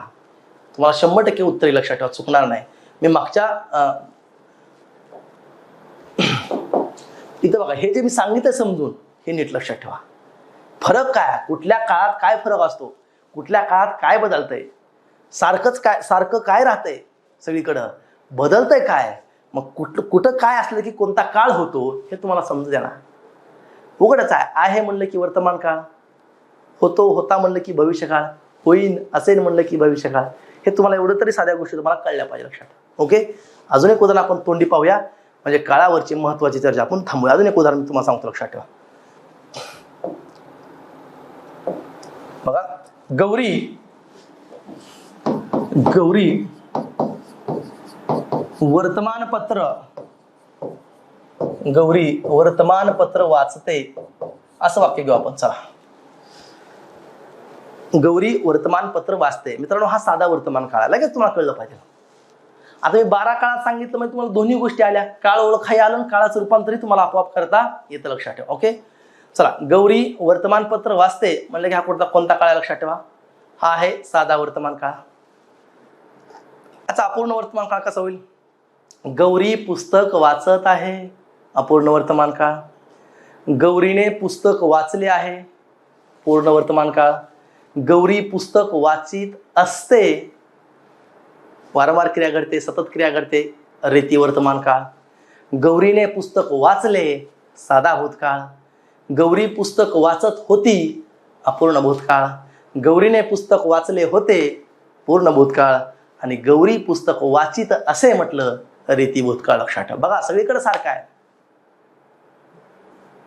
भविष्यकाळाची 4 वाक्य काय होती, लक्षात ठेवा.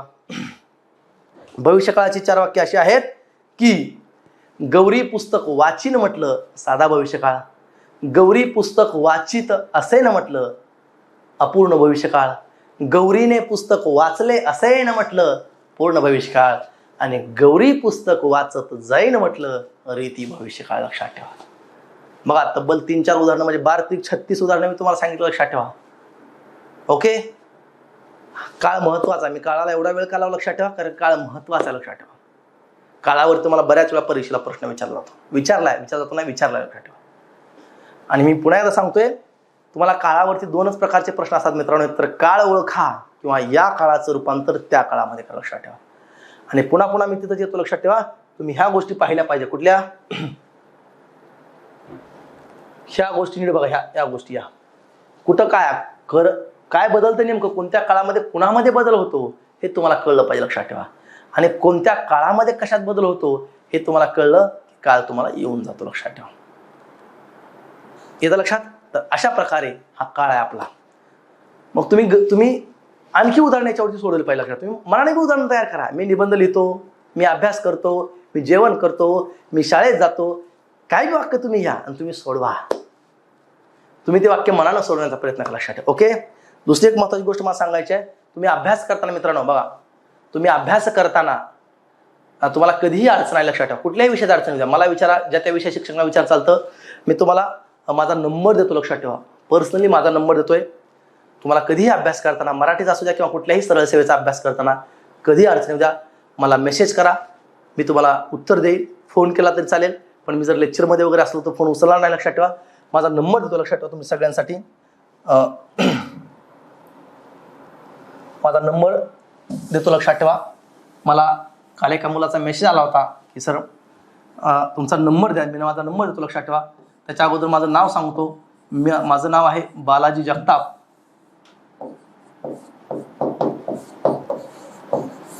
गेली 13 वर्ष झालं मी MPSC मध्ये मराठी हा विषय शिकवतो, लक्षात ठेवा. मी स्वतः मेन्स परीक्षा दिलेल्या आहेत. स्वतः माझं पुस्तक आहे ज्ञानदीप मराठी व्याकरण या नावानं, ज्याची आता 4थी आवृत्ती बाजारात आहे, येईल आता, लक्षात ठेवा. प्रिंटिंगला पुस्तक दिलेलं आहे. तुम्हाला मित्रांनो अभ्यास करताना कधीही अडचण येऊ द्या, ज्यांना गरज असेल त्यांनी हा माझा नंबर लिहून घ्या, मला कधीही विचारा. फक्त सांगा सर मी ज्ञानदीपचा ऑनलाईन बॅचचा विद्यार्थी आहे, विद्यार्थिनी आहे, मला तेवढा रेफरन्स पुरेसा आहे, लक्षात ठेवा. ओके. कारण तुम्ही आमच्या ज्ञानदीपशी कुठल्या ना कुठल्या कारणाशी जोडलाय, म्हणजे तुम्ही आमच्या ज्ञानदीप परिवाराचे एक भाग झालात, लक्षात ठेवा. माझा नंबर आहे 7420095151, लक्षात ठेवा. 7420095151 हा माझा नंबर आहे. हा नंबर फक्त कॉलिंगसाठी आहे, लक्षात ठेवा. कॉलिंग किंवा टेक्स्ट मेसेज तुम्हाला या नंबरवरती करता येईल. तुम्हाला जर व्हॉट्सअपवरती काही प्रश्न पाठवायचा असेल किंवा काही अडचण विचार असेल तर त्यासाठी माझा व्हॉट्सअपचा नंबर आहे, लक्षात ठेवा. व्हॉट्सअपचा नंबर असा आहे 8275448180, लक्षात ठेवा. हा व्हॉट्सअपचा नंबर आहे. याच्यावरती तुम्ही मला व्हॉट्सअपचं तुमचं आणि व्हॉट्सअपवर मेसेज करताना तुमचं नाव सांगा, तुम्ही कुठून आहात आणि कुठल्या बॅचचा आहात तुम्ही ते सांगा, म्हणजे मला तो रेफरन्स लागतो, लक्षात ठेवा. कारण दररोज बऱ्याच मुलांचे मेसेज येतात, त्यामुळे ते लिंक लागत नाही, लक्षात ठेवा. ओके. आणि हे प्रत्येकानंच घ्यावं असं काही नाही. ज्याला गरज असेल, ज्याला वाटेल आपला अभ्यास करताना अडचण येईल, बिनधास्त मित्रांनो मला कधी विचारा. आम्ही सांगितल्यामुळे तुम्हाला त्याचा फायदा व्हावा, तुमची 2-4 मार्क वाढावी, तुम्हाला कुठली ना कुठली तरी सरळ सेवेतून पोस्ट मिळावी, ह्यासारखा आनंद दुसरा काय नाही, लक्षात ठेवा. बरोबर. त्यामुळे तुम्हाला अभ्यास करताना कधीही अडचण येऊ द्या, या 2 नंबरवरती मला फोन करा, मेसेज करा. फोनला बऱ्याच वेळा मी लेक्चरमध्ये वगैरे असतो, त्यामुळे रिप्लाय देता येणं शक्य नाही. मेसेज करा. अडचण मोठी असेल तर मग मेसेज करून सांगा की सर फोन करा, तुमच्या वेळेनुसार मी तुम्हाला फोन करेल. फक्त महत्त्वाचं एवढंच आहे की तुम्ही अभ्यास करावा, आम्ही शिकवल्याचा तुम्हाला फायदा व्हावा, त्याचा तुम्हाला परीक्षेत वापर करता यावा आणि तुम्हाला चांगले मार्क्स मिळावे. ओके. चला, हा सांगण्याचा थोडा उद्योग कशासाठी, तर तुम्ही आता अभ्यास करताय, परीक्षा कधी होईल तलाट्याची किंवा कुठलीही सरळ सेवेची काय सांगता येत नाही, फॉर्म भरायला सुरुवात होईल आता, मग तुम्ही तो अभ्यास करा, काही अडचण नाही. ओके. चला, मग आपण महत्त्वाचा काळ या घटकावरची आपण चर्चा थांबूया. काळानंतर पुढची शब्दाची जात आपल्याला शिकायची आहे, क्रिया, विशेषण, अव्यय. हे 4च महत्त्वाचे प्रकार आपल्याला शिकायचे.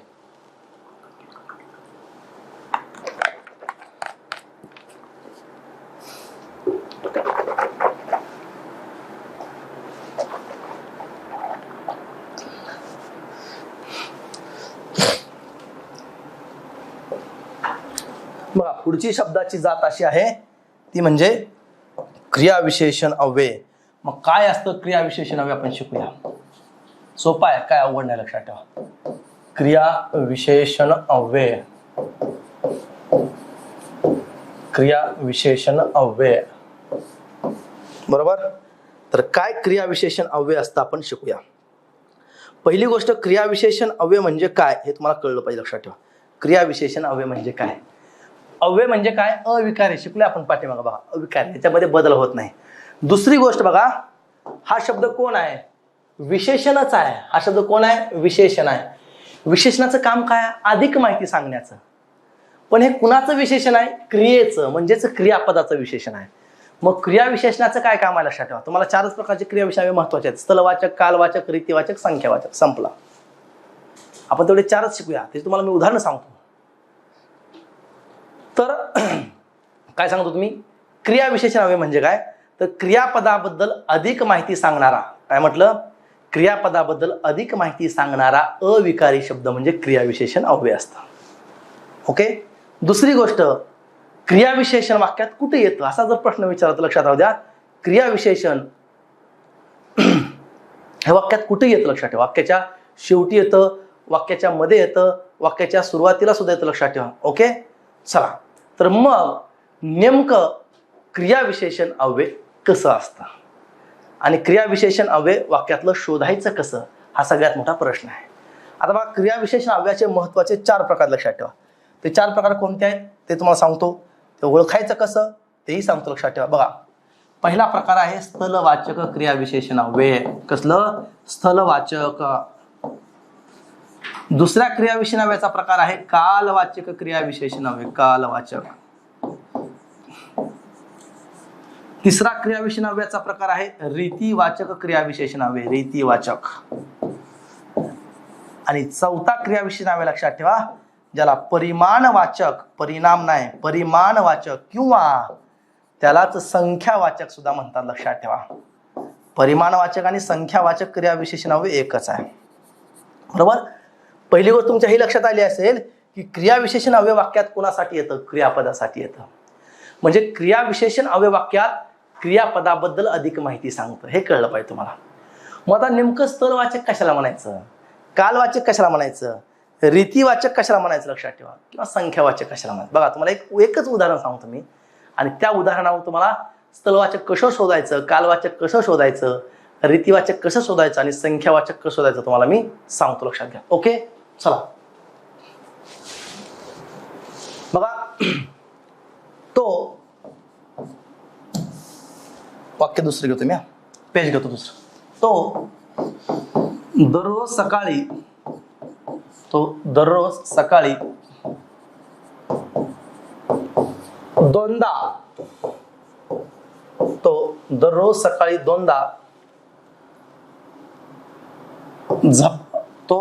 सकाळी दोनदा माझ्या घरासमोरून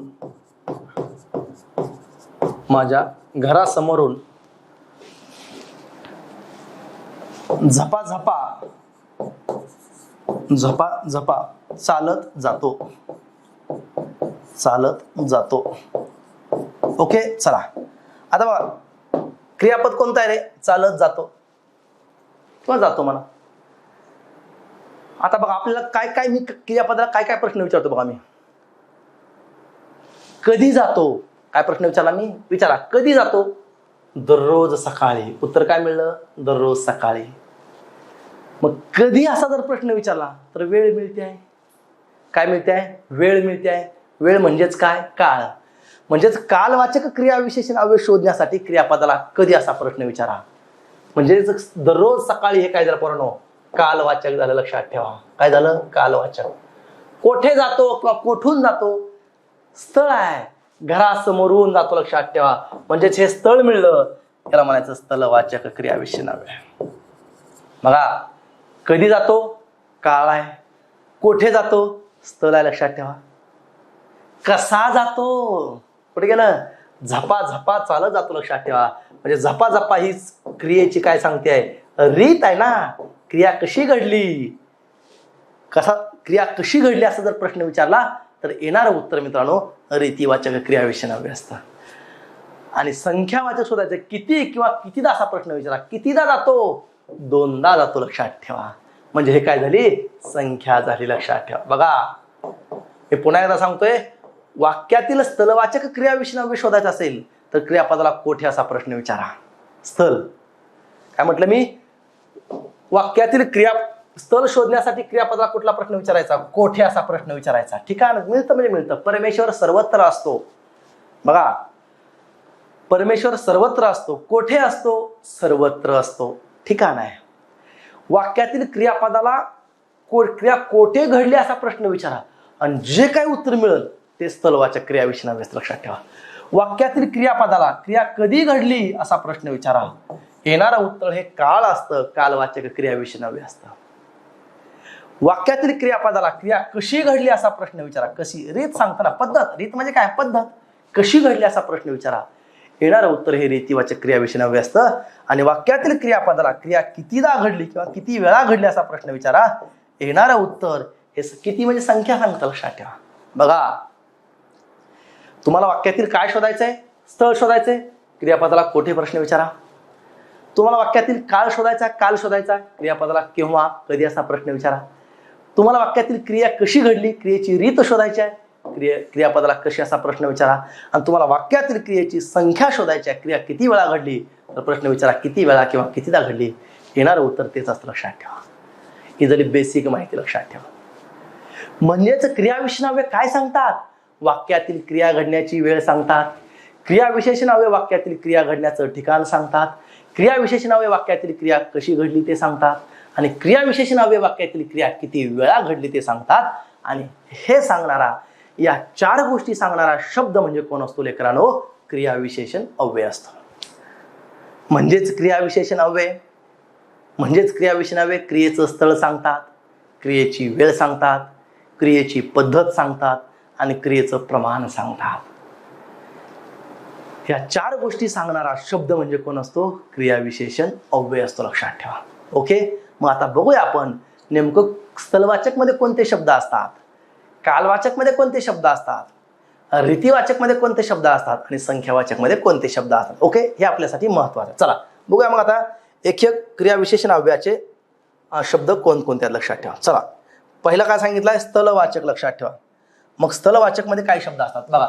मग मला सांगा ठिकाण दाखवणारे शब्द कोणते आहेत? तुम्हाला मी सांगता आलं पाहिजे. लक्षात ठेवा. स्थळ दाखवणारे शब्द कोणते आहेत? स्थळ दाखवणारे शब्द सांगा. चला स्थळ दाखवणारे शब्द बरोबर येथे, तेथे, ठिकाण आहे. बघा उदाहरण सांगतो मी तुम्हाला. आता किती उदाहरण सांगता येतील आपल्याला. येथे काय मग क्रियाविशेषण अव्यय आहे. येथे, तेथे, इकडे. लक्षात ठेवा. इकडे, तिकडे, बरोबर. आत ठिकाण आहे, बाहेर ठिकाण आहे. लक्षात ठेवा. बघा येथे, तेथे, इकडे, तिकडे, आत, बाहेर, अलीकडे, अलीकडे. मग काय होईल आणखी सांगा? पलीकडे. तुम्ही सांगत चला. पलीकडे, सर्वत्र. लक्षात ठेवा. आसपास, आसपास, बरोबर. समोरून ठिकाणच आहे. साप माझ्या समोरून गेला. कुठून गेला? समोरून गेला. तुम्ही सांगण्याचा प्रयत्न करा. चला आणखी स्थळ दाखवणारे शब्द कोणते आहेत? बरोबर. आणखी दाखवून. लक्षात ठेवा. मध्ये, सर्वत्र, अलीकडे, पलीकडे, मागे, पुढे, वर, खाली. बघा याच मागे आहे, ठिकाणच आहे. घराच्या मागे विहीर आहे.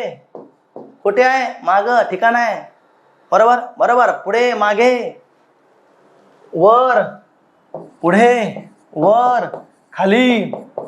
तुम्हाला असलं जास्त लक्षात ठेवा. खाली या शब्दाची जात ओळखा असा प्रश्न असेल, किंवा स्थलवाचक क्रियाविशेषणावे शोधा असा प्रश्न असेल. लक्षात ठेवा. आणखी खूप सांगता येतील.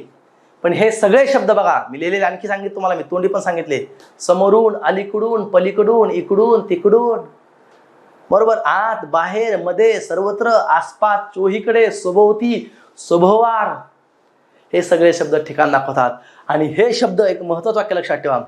हे शब्द हो चोहीकडे, बरोबर. हे शब्द तुम्ही वाक्यात कुठं कसेही वापरा. काय म्हटलं मी? हे शब्द वाक्यात कुठं कसेही वापरा आणि क्रियापदाला कोठे असा प्रश्न विचारा, तुम्हाला उत्तर हे शब्दच मिळतील. लक्षात ठेवा. का? कारण हे शब्द लेकरांनो वाक्यातील ठिकाण दाखवतात. म्हणजेच वाक्यातील काय दाखवतात? स्थळ दाखवतात. लक्षात ठेवा. आणि जे शब्द वाक्यातील क्रियेचं ठिकाण दाखवतात त्यांना स्थलवाचक क्रियाविशेषण अव्यय म्हणतात. ओके. हा झाला पहिला प्रकार, स्थलवाचक क्रियाविशेषण अव्यय. चला दुसरे शब्द बघूया आपण, कालवाचक. मग काळ दाखवणारे शब्द कोणते आहेत? सोपं आता हे पण. चला तुम्ही सांगा पटपट. काळ दाखवणारे शब्द कोणते आहेत? कालवाचक. म्हणजे क्रियेची वेळ दाखवणारे शब्द कोणते आहेत? लक्षात ठेवा. कालवाचक क्रियाविशेषण अव्यय सांगा कोणकोणते आहेत? बरोबर. आता, बरोबर. आता, मग, नंतर, बघा लगेच, लगेच, आज वेळ दाखवते, काल, आज, काल, उद्या म्हणतो का आपण? आज, काल, उद्या, परवा, बरोबर. आज, काल, उद्या, परवा. अजून सांगा. मागे, मागे लक्षात ठेवा. स्थलवाचक सुद्धा आहे आणि कालवाचक सुद्धा आहे. लक्षात ठेवा. जेव्हा, बघा किती शब्द आहेत.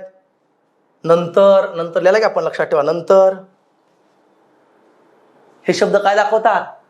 काल दाखवतात. लक्षात ठेवा. बरोबर. अजून शब्द सांगा काल दाखवणारे शब्द. बघा हल्ली.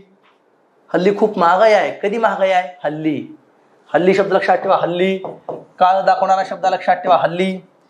सदा लक्षात ठेवा. सर्वदा. बघा सदा, सर्वदा, सतत. सतत पाऊस पडतो. कधी पडतो? सतत पडतो. लक्षात ठेवा. सदा, सतत. नित्य. बघा नित्य, नेहमी, नेहमी. बरोबर. तो नेहमी उशिरा येतो. कधी येतो? नेहमी येतो, लक्षात ठेवा. बरोबर. नेहमी, यंदा, इतक्यात. किती शब्द सांगू तुम्हाला? भरपूर शब्द आहेत. हे सगळे शब्द वेळ सांगतात, लक्षात ठेवा. बरोबर. वारंवार, वारंवार वेळ दाखवतो, लक्षात ठेवा. दररोज, दररोज घेतलं का नाही घेतलं, दररोज. बघा, दररोज. बरोबर. क्षणोक्षणी, किती शब्द सांगतायत, अजून भरपूर शब्द आहेत हा. क्षणोक्षणी इत्यादी म्हणतो मी, अजून आहेत. बरोबर. ताबडतोब, हो बरोबर आहे. किती शब्द सांगतायत लक्षात, अजून भरपूर शब्द आहेत. आणि हे शब्द वाक्यात नेहमी काय दाखवतात माहिती का? क्रिया घडण्याची वेळ दाखवतात, म्हणजेच क्रियेचे काळ दाखवतात. बघा, स्थलवाचकचे शब्द सांगितले मी तुम्हाला, त्याचबरोबर कालवाचक शब्द सांगितले, लक्षात ठेवा. बरोबर. यंदा कर्तव्य आहे, हो तात्काळ, लगेच, जेव्हा, केव्हा. बरोबर आहे. यंदा कर्तव्य आहे, कधी आहे? यंदा आहे. म्हणजे कुठलाही शब्द तुम्ही वाक्यात वापरा आणि क्रियापदाला कधी असा प्रश्न विचारा किंवा केव्हा विचारा, हे तुम्हाला उत्तर मिळतं. आणि जे उत्तर मिळतं का पोरांनो, ते काय असते? कालवाचक क्रियाविशेषण अव्यय असतं. ओके, चला. बरोबर. पुढे बघा, तिसरा प्रकार जो आहे तो म्हणजे रीतिवाचक क्रियाविशेषण अव्यय. काय सांगितलं तुम्हाला मी? रीत म्हणजे क्रियेची पद्धत असते, लक्षात ठेवा. रीतिवाचक क्रियाविशेषण अव्यय. मग रीतिवाचक क्रियाविशेषण अव्यय सांगणारे शब्द कोणते आहेत, लक्षात ठेवा. तर रीतिवाचक क्रियाविशेषण अव्यय सांगणारे शब्द आहेत असे, तसे, जसे. बरोबर. उगीच, तो मला उगीच त्रास देतो. कसा देतो? उगीच. मुद्दाम, तो मुद्दाम माझ्याकडे बघतो. तुला कसं काय माहितीये? कसा बघतो? मुद्दाम. व्यर्थ, लक्षात ठेवा. व्यर्थ, फुकट. बघा, हे सगळे रीत दाखव. इथे फुकट शिक्षण मिळते. कसे मिळते? फुकट. मोफत, मोफत. हळू, रस्त्याने जाताना हळू जावे. कसे जावे? हळू. सावकाश. बघा किती शब्द आहेत, रीत दाखवणारे शब्द आहेत. जलद, आपोआप. लक्षात ठेवा. किती उदाहरण सांगू अजून? चटकन, चटकन, पटकन. बघा, चटकन, पटकन. रिपरिप, रिपरिप. बरोबर. अचानक, अचानक. अजून किती सांगते तुम्हाला, लक्षात ठेवा. खरोखर, खरोखर, नक्की. हे सगळे क्रियेची रीत दाखवतात. क्रिया कशी घडली, क्रियेची पद्धत दाखवतात, लक्षात ठेवा. बरोबर. हळूहळू, हळूहळू. अजून किती सांगू? भरपूर झालं, लक्षात ठेवा. हे सगळे शब्द काय सांगतात? क्रियेची रीत सांगतात. हे जर वाक्यात वापरलं, क्रियापदाला कशी असा प्रश्न विचारा, येणारं उत्तर तुम्हाला हे मिळणार आहे, जे आहे रीतिवाचक क्रियाविशेषण अव्यय, लक्षात ठेवा. ओके. आणि शेवटचा चौथा प्रकार आहे मित्रांनो क्रियाविशेषण अव्ययाचा, तो देखील आपण पाहूया. तो म्हणजे संख्यावाचक किंवा त्याला परिमाणवाचक म्हणतात. हा, दोन लक्षात ठेवा. संख्यावाचक किंवा परिमाण म्हणतो मी, परिणाम वेगळं असतं. परिणाम आपल्या उभ्या मध्ये शिकायचे. चला, संख्यावाचक किंवा ज्याला परिमाणवाचक म्हणतात. ओके. आता संख्या दाखवणारे शब्द कसले आहेत बघा. संख्यावाचक क्रियाविशेषण अव्यय कोणकोणते आहेत? चला, पहिलं बघूया. अत्यंत. बघा, अत्यंत, अगदी, बिलकुल. मला बिलकुल बोलू नको. किती बोलू नको? बिलकुल. बरोबर. सर्वथा. बरोबर. सर्वथा. जास्त. मला जास्त पैसे दे. किती दे? जास्त दे. लक्षात ठेवा. अजिबात. मला अजिबात बोलू नको. किती बोलू नको? अजिबात. बघा, किती प्रश्न विचारा, कितीदा विचारा, प्रश्न उत्तर मिळतं, लक्षात ठेवा. बरोबर. अजिबात. पुढे बघा अजून. थोडे, कमी. बघा, संख्या आहे. थोडे, कमी, किंचित, किंचित, जरा, जरा. मला जरा चहा दे. किती दे? जरा दे. मोजके. बघा, मोजके. बरोबर. काहीसा, काहीसा किंवा काही म्हणा, चालेल. अधिक, अधिक, अति, फार. बघा किती शब्द आहेत, लक्षात ठेवा. फार, अतिशय, अतिशय. बाद झाले. हे सगळे संख्या दाखवणारे शब्द लक्षात ठेवा. आणि या संख्यावाचक क्रियाविशेषण शोधायचं असेल किंवा परिमाणवाचक क्रियाविशेषण शोधायचं असेल तर क्रियापदाला किती किंवा कितीदा किती वेळा असा प्रश्न विचारा, येणारं उत्तर मित्रांनो काय असते, संख्यावाचक क्रियाविशेषण अव्यय असते. ओके, तुम्ही पुन्हा एकदा सांगतो, लक्षात ठेवा. आपण क्रियाविशेषण अव्यय पाहतोय, 4 महत्वाचे प्रकार आपल्या आहेत, लक्षात ठेवा. मी पुन्हा एकदा 2 मिनिटं तुम्हाला रिव्हिजन सांगतो, लक्षात ठेवा सगळी. बघा इथं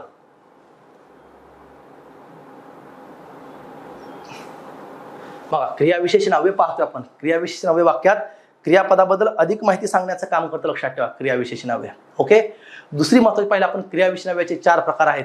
स्थलवाचक, क्रिया कोठे घडली विचारा. कालवाचक, क्रिया कधी घडली विचारा. रीतिवाचक, क्रिया कशी घडली विचारा. परिमाणवाचक किंवा संख्यावाचक, क्रिया किती वेळा घडली किंवा कितीदा घडली असा विचारा. येणारं उत्तर हे ते क्रियाविशेषण अव्यय असतं. दुसरा महत्त्वाचा मुद्दा आपण पाहिला, लक्षात ठेवा. बघा, कसं प्रश्न कसा विचारायचा क्रियापदाला तेही मी तुम्हाला दाखवलं, उत्तर कसं मिळतं तेही तुम्हाला दाखवलं. नंतर आपण पाहिलं स्थलवाचक क्रियाविशेषण अव्ययाचे काही महत्त्वाचे शब्द पाहिले. बघा, काही शब्द मी बोर्डवरती लिहिले, काही शब्द मी तोंडी सांगितले, लक्षात ठेवा. ओके, दुसरी गोष्ट, कालवाचकचे आपण महत्त्वाचे शब्द पाहिले, लक्षात ठेवा. बघा, ह्याच्या बाहेर तुम्हाला प्रश्न असणार आहे. त्याचबरोबर आपण